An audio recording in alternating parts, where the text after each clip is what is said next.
បើខ្ញុំប្រាប់អ្នកទាំងអស់គ្នាថាបន្ទប់មួយនេះមានតម្លៃ 15,000 ទៅដល់ $15,000 តើអ្នកទាំងអស់គ្នាជឿដែរឬទេកន្លែងនេះវិញគឺសម្រាប់អ្នកលំដាប់ទាបដែលមានតម្លៃ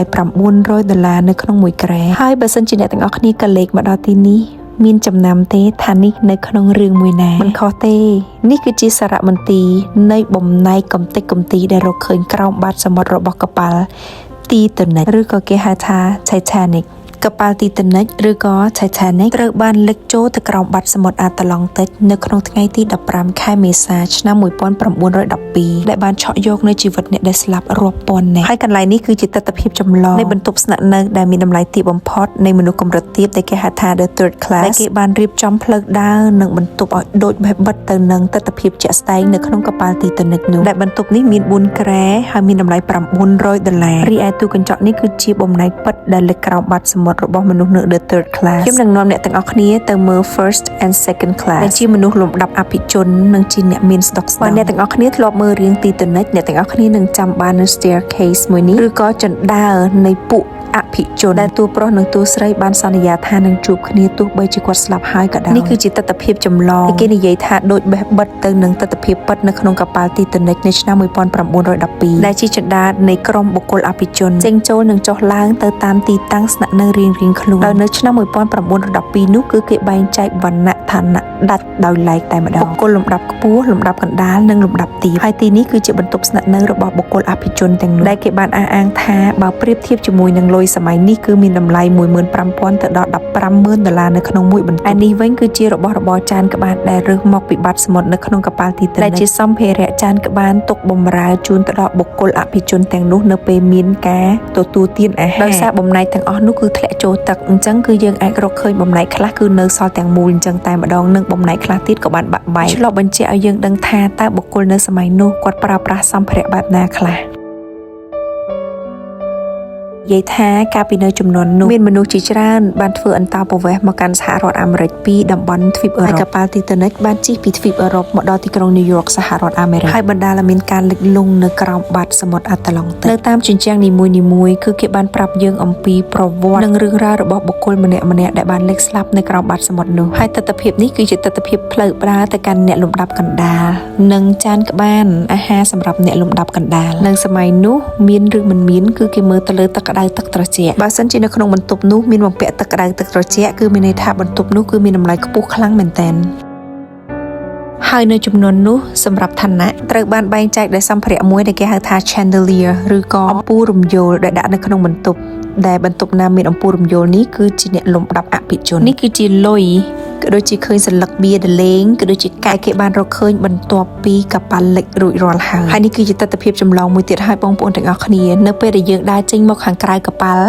ពេលយប់គឺគេធ្វើទិដ្ឋភាពចម្លងឲ្យដូចជាមួយនឹងទិដ្ឋភាពកប៉ាល់ Titanic កាមិនទាន់លិចគឺមានកន្លែងបែបនេះសម្រាប់អង្គុយលេងពេលយប់ស្រូបយកនូវខ្យល់អាកាសនិងបរិយាកាសនិងមើលដួងផ្កាយ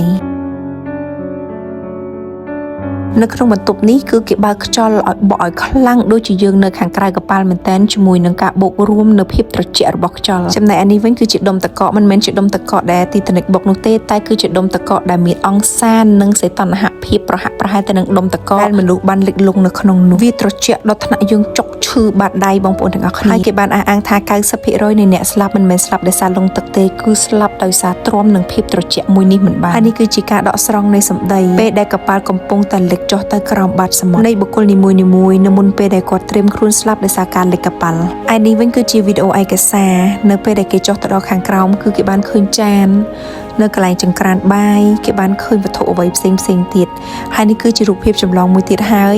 នៃការប្រាប់យើងថាពេលដែលកប៉ាល់ Titanic លិចចុះទៅដល់បាតសមុទ្រហើយកន្លែងដែលធ្លាយដែលធ្វើឲ្យទឹកចូលទៅក្នុងកប៉ាល់បណ្ដាកប៉ាល់គឺនៅកន្លែងនោះឯងនៅចំហៀងនឹងតែបន្តិចទេតែបានលេបត្របាក់កប៉ាល់មួយទាំងមូល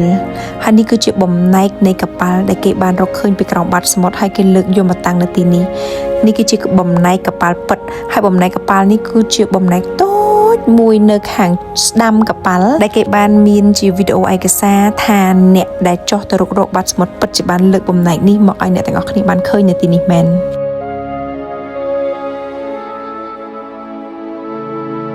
ឲ្យអាសូរណាស់បងប្អូនទាំងអស់គ្នានេះគឺជាខោអាវរបស់អ្នកដែលបានស្លាប់ហើយគេបាននិយាយអំពីជីវប្រវត្តិនៃម្ចាស់វត្ថុ ถุនីមួយៗថាតើគាត់ជានរណាគាត់មានបំណងអ្វីទៅកាន់សហរដ្ឋអាមេរិកហើយនេះគឺជាបញ្ជីឈ្មោះនៅតាមលំដាប់នីមួយៗនៃអ្នកស្លាប់និងអ្នកត្រូវបានជួយសង្គ្រោះសម្រាប់បុគ្គលិកឬក៏អ្នកបម្រើការងារត្រូវបានស្លាប់701នាក់និងសង្គ្រោះបាន209នាក់សម្រាប់បុគ្គលថ្នាក់ទាបស្លាប់529សង្គ្រោះបាន181នាក់សម្រាប់បុគ្គលនៅលំដាប់កណ្ដាលគឺមានការស្លាប់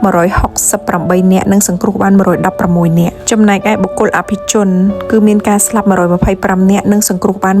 199នាក់ហើយសម្រាប់សម្បត្តិដែលយើងទិញចូលទស្សនានឹងគឺជាសម្បត្តិដែលតំណាងឲ្យអ្នកដែលនៅលើកប៉ាល់នោះទាំងអស់ហើយយើងចាប់ចំបានសម្បត្តិមួយណាគឺយើងត្រូវ scan មើល